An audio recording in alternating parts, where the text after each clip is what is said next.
Hey everyone, Paul James here, and I wanted to shoot a quick video for you today because something cool happened. I opened up my email box and I saw that Odesk, which, if you're not aware, it's one of the top outsourcing sites where you can hire people from outside of the country and basically have them help you out with stuff, whether it be answering emails or graphic design or programming or anything really. It's just one of the biggest outsourcing sites out there, and I'm sure if you're into internet marketing, you've probably heard of it before.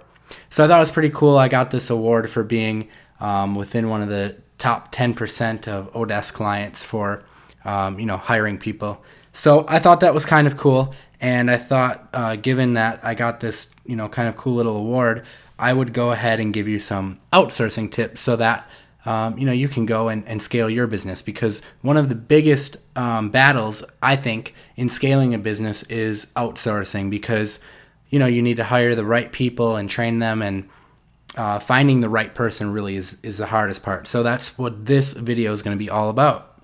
So I'm going to give you a few pointers on hiring people on any outsourcing site. This doesn't just go for Odesk, but for any outsourcing site. So the first thing is you want to really hire someone for a permanent position, and preferably full-time, because just like if you're looking for a job in the real world, if you weren't doing internet marketing, think back to when you were looking for a job, you wanted something that was permanent, something where you could grow and have room for growth at that company, and something that was full-time that you could count on. And it's really no different with outsourcing. Most of these people, depending on the position, of course, are looking for something stable and permanent. So keep that in the back of your mind, that if possible, you want to be ready to scale at a time where you can, have someone come on full time, or at least a position that they can count on. If you're going to promise them 20 hours a week, try to give them 20 hours a week, because, you're going to have someone that's, going to be happy with you and happy to do good work for you.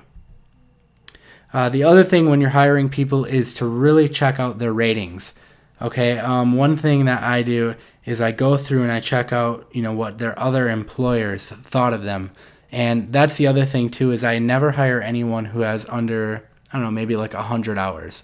And that's just because I want them to be familiar with the platform I'm working on, because, with Odesk, for example, they have a little thing that runs on their computer and takes screenshots and tracks their time, and I just want to make sure that they're familiar with that and that they have good feedback from their previous employers, and that's important to me. I have this picture of a keyword here, and that's because in my ad I always include a keyword, because what you'll find is a lot of people have these responses where they already have them all made up, and they basically go into every job listing they can find and they just copy and paste their response over and over and over again without even reading through the application.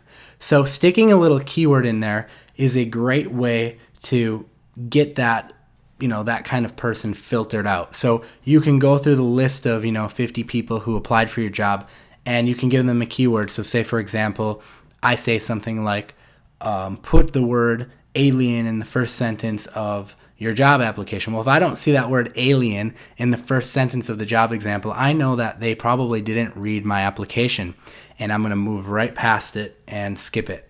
And the way I usually tell them to do that is I say, I'm looking for a detail-oriented person. To prove to me that you pay attention to detail, please put the word alien in the first sentence of your application.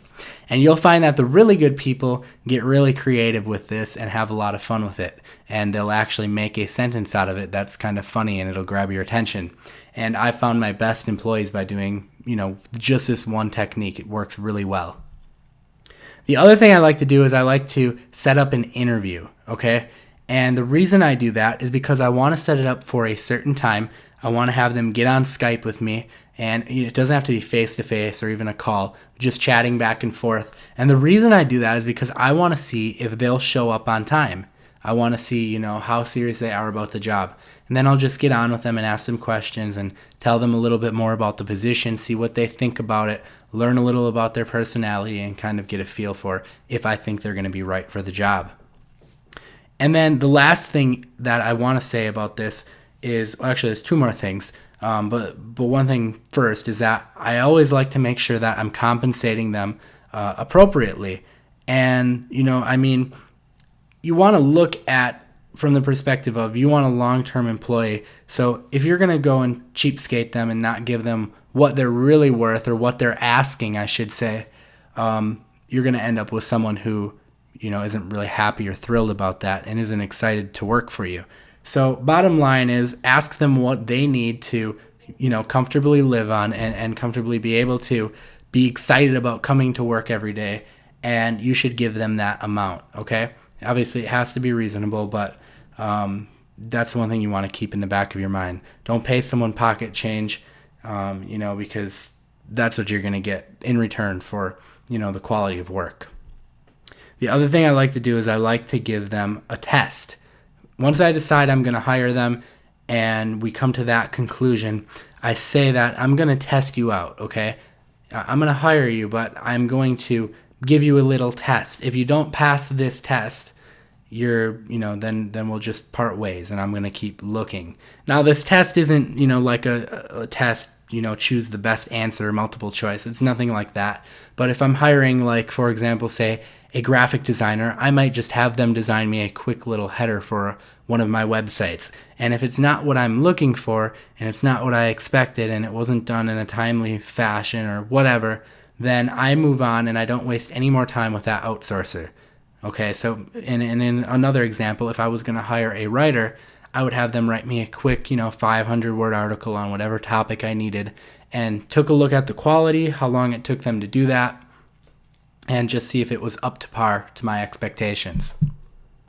And finally, when you do get someone good, you want to hang on to them. You want to surprise them with bonuses once in a while. If you can find out their birthday, give them a special prize on their birthday. Give them a day off with paid, paid day off, whatever. Just surprise them and, treat them like a human being, like they are. And I think if you follow all these steps, you're going to find great success in scaling your business, and you're going to find that it's a lot easier to get stuff done when you can have other people focusing on stuff that's kind of repetitive, that you can take your focus off of that and put it somewhere more important in the business, or where you'll be more helpful in your business, and you'll really be able to grow that way. And you can talk to anyone successful and they'll tell you the exact same thing. So these are just some of the outsourcing tips I've learned over the past 3 years or so, and it's really helped me hire and get rid of a lot of headaches. So I hope it helps you as well. Thanks for checking out this blog post, and keep updated and keep coming back. I've got lots of cool stuff coming here in the future.